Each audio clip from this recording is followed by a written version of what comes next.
یہ قوم نہیں اب برداشت کر سکتی کہ آپ ایک طرف کہو لیول پلینگ فیلڈ اور دوسری جانب کہو کہ پیچھے بہت کچھ غلط ہوا ہے لہٰذا اس کو آگے چلیں دیں۔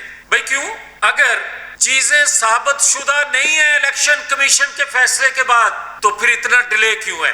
اور اگر کوئی یہ بات کرے کہ طاقت کے بل بوتے پہ، عوامی دباؤ کے بل بوتے پہ آپ آئین قانون کو بلڈوز کر کے اپنی من پسند فیصلے کرواؤ گے یا خواہش کرو گے تو یہ پاکستانی قوم برداشت نہیں کر سکتی۔ پاکستانی قوم سے بہت زیادتیاں ہو چکی، پاکستان سے بہت زیادتیاں ہو چکی، ریاستی اداروں سے بہت زیادہ زیادتیاں ہو چکی۔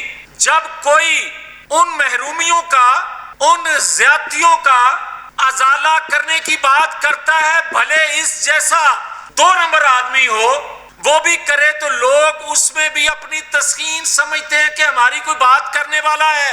اور جب ہم ان دکھوں کا مداوع کرنے کا روڈ میپ دیں گے تو اس جیسے کبھی پاپولر ہونے کا دعویٰ نہیں کر سکیں گے۔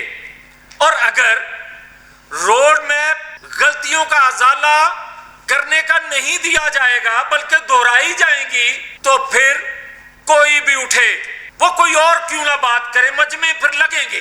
جتنا نقصان سیلاب سے پاکستان کے ایک بہت بڑے حصے کو پہنچ چکا، اگر اس نقصان سے اور اس سے زیادہ نقصان جو پاکستان کا سیلاب سے پہلے 4 سالوں میں یا اس سے پیچھے ہو چکا، اگر اس کا مداوع کرنا ہے تو آئین قانون کے مطابق چلنا پڑے گا۔